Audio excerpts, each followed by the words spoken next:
Good afternoon, students. In this video, we will discuss about evolution of psychology. Now, if we talk of the evolution of psychology, we can say that psychology is actually, as a discipline, was greatly influenced by Western developments and is not a very old discipline. Okay, it has a very short history.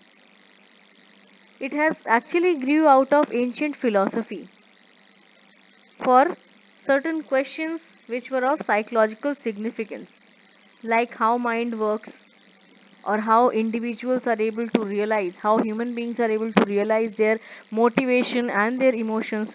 These were certain issues. Initially, these were the particular issues which were studied by the philosophers. Later on, it became an issue that was studied in psychology. So psychology can be said to be coming out, or you can say is developed from philosophy only. All right, as a separate discipline which functions, which works on how mind works and how human behavior, because it is a how human behavior works, because it is a study of human beings. All right, so it is in this it is studied how mind works and how human behaviors are changing due to the changing environment. So, particularly, it grew out of ancient philosophy for the questions which were of psychological significance. The first psychology laboratory was established in 1879 by Wilhelm Wundt. Wilhelm Wundt is known as the father of experimental psychology, and he established the first psychology laboratory in Leipzig, Germany. Okay, Wundt was interested in the study of conscious experience and wanted to analyze the constituents or the building blocks of mind. Alright, this concept that he also introduced with the concept of introspection. Okay, this approach of his to try to find out the building blocks of the mind is known as structuralism. So Wilhelm Wundt is said to be a part of school of structuralism. He found the school of structuralism, and the group of psychologists who followed this view, who followed this approach, are known as structuralists. Wilhelm Wundt also came up with the concept of introspection. Now psychologists during Wundt's time analyzed the structure of mind through introspection. It was a method which was used at that time in order to understand individuals' behavior. So, introspection was a procedure in which individuals or subjects or respondents, as called nowadays, in psychological experiments were asked to describe in detail their own mental processes and experiences. यानी कि व्यक्ति को उसके खुद के ही experiences, उसके खुद के ही मेंटल कंडीशंस, मेंटल प्रोसेसेस के बारे में पूछा जाता था, क्योंकि ये माना जाता था कि they themselves are the best persons to describe their own mental processes and experiences. So this process is known as introspection, which was initially followed by structuralists. So structuralists are the psychologists in this time who particularly focused their study on understanding or finding out the structure of mind. All right. That is why this school of psychologists is known as structuralism. But there was a demerit of this. The major demerit of this approach was that it was considered as less scientific because the introspective reports could not be verified by outside observers. And only the person who is experiencing, who is narrating, can understand the reality of whatever account they have given. Alright, so that is why this was the major demerit of introspection method, and it was considered to be less scientific in nature. After this, the school of functionalists and functionalism developed. An American psychologist William James had set up a psychology laboratory in Cambridge, okay, Massachusetts. He developed the functionalist approach to study human mind. His focus was primarily on the study of what mind does and how behavior functions. Means you can understand particularly this school of psychologists, this idea was particularly focusing on how the things function, how mind works, what mind does, how it functions, and how behavior functions. Means that was a functional approach, not in structural approach, but a functional approach. So his focus was primarily on the study of what the mind does and how behavior functions in making people deal with their environment instead of focusing on the structure of mind. His follower, John Dewey, he was a very influential educational thinker of that time. He added another point to it. He used functionalism to argue that human beings seek to function effectively by adapting to their environment.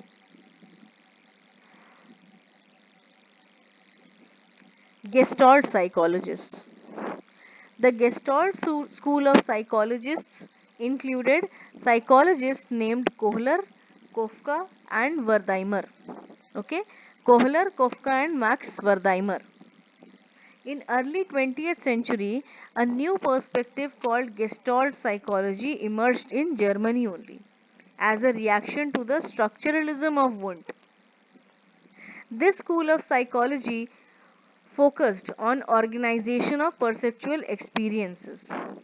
Gestalt idea of perceptual organization you all will study in the chapter of and perceptual sensory attention and perceptual processes. आप perception के chapter में इस इनके बारे में आप पढ़ेंगे in principles of organization. So their focus was primarily on the organization of perceptual experiences. So instead of looking at the components of mind, the Gestalt psychologists argue that when we look at the world, our perceptual experience is something more than the sum of the component of the perception. Yani ki they believed that our perceptual experience is more than the elements. They were of the view that human beings have a tendency to perceive their environment not as discrete series but as a whole. So, according to Gestalt psychologists, experience is holistic in nature. It is Gestalt. Another popular school of psychology is behavioristic school of psychology या behaviorism. This was propounded by J.B. Watson या John B. Watson. This was another reaction to structuralism, which came in the form of behaviorism. Around 1910, John Watson or John B. Watson rejected the ideas of mind and consciousness as subject matters of psychology. He was of the view that mind is not observable and introspection is very subjective in nature because it cannot be verified by another observer. So इनका ये मानना था कि if we are talking about scientific psychology, यानी कि we are considering psychology as a scientific subject, scientific psychology must focus on what is observable and verifiable. Okay, so this school of psychologists particularly focused on behaviors which are observable in nature and verifiable and can be seen in measurable terms. They totally disregarded this structure of mind and introspection method, completely disregarded that.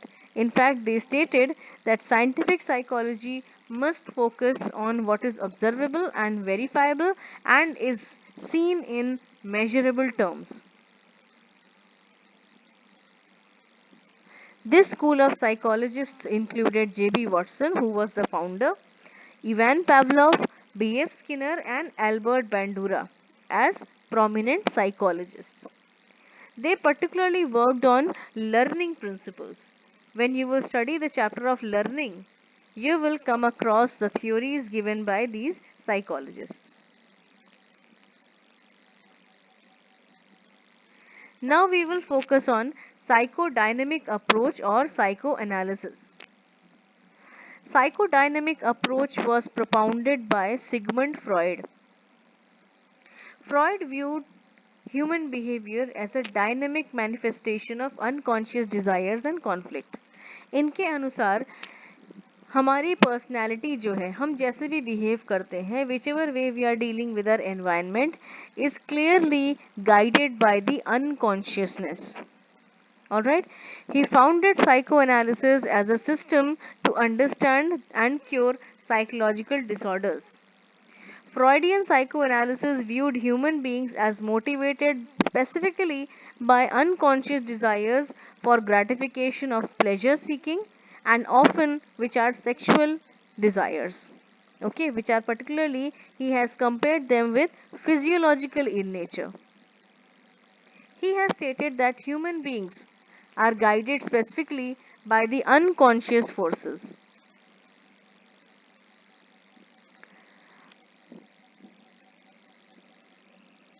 Next approach is the humanistic approach. This was propounded by Carl Rogers and Abraham Maslow. This view was a bit optimistic in nature. Humanistic perspective in psychology took a more positive view on human nature. Okay, Carl Rogers and Abraham Maslow particularly emphasized the free will of human beings and their natural striving to grow and unfolded their inner potential. Abraham Maslow and Carl Rogers का ये मानना था as humanistic approach that every individual has got an innate potential to grow and self-actualize. They particularly argued that behaviorism has emphasized a lot on particularly on behavior which are overt, which are seen from outside.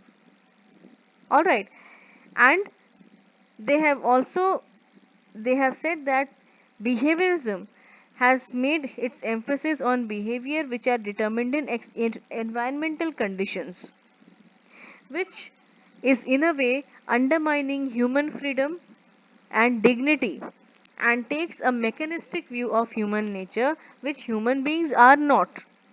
Alright, so particularly they are of the view that every individual has an innate potential to grow and self-actualize.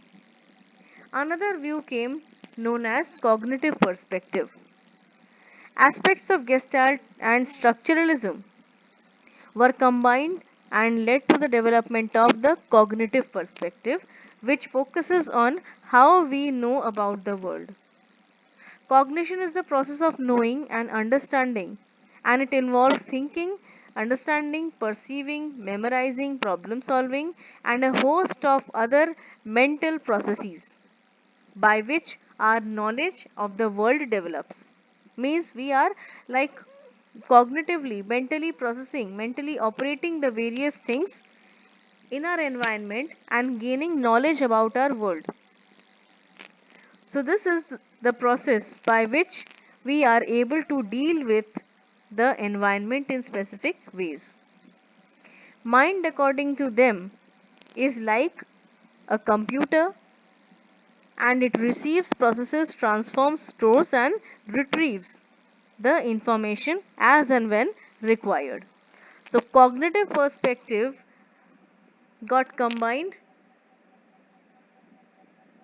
by Gestalt and structuralism, means Gestalt psychology and structuralism were combined and lead to form cognitive perspective.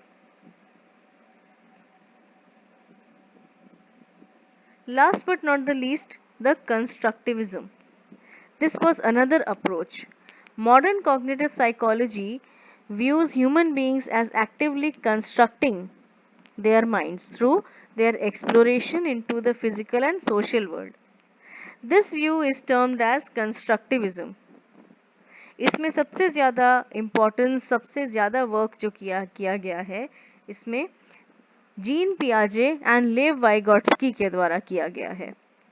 Jean Piaget's view of child's development is considered as constructivist theory of development of mind. Another Russian psychologist named Lev Vygotsky went even further to suggest that human mind develops through social and cultural processes. लेव वाइगॉट्स्की ये actually वो psychologist हैं जिन्होंने human development में culture का एक बहुत important role दिया. इनका ये मानना है कि सिर्फ कॉग्निटिव ही नहीं, there are various socio cultural impact as well in the cognitive development of the child. So another Russian psychologist, that is Lev Vygotsky, went even further to suggest that the human mind develops through social and cultural processes, in which mind is viewed as culturally constructed, okay, through joint interaction between adults and children. Okay, means बच्चों का cognitive development, बच्चों का mind develop करता है सिर्फ एक constructivist approach के साथ ही नहीं, बल्कि कल्चर का भी एक बहुत इंपॉर्टेंट रोल है उसके डेवलपमेंट में. Okay, because their mind is influenced by the interaction between the adults and the children. So hence Piaget has stated that children actively construct their own minds, and Vygotsky included the role of culture and has stated that mind is a joint cultural construction and emerges as a result of interaction between the children and the adults. So this was constructivist or constructivism approach. That's all for today. Thank you all and stay safe.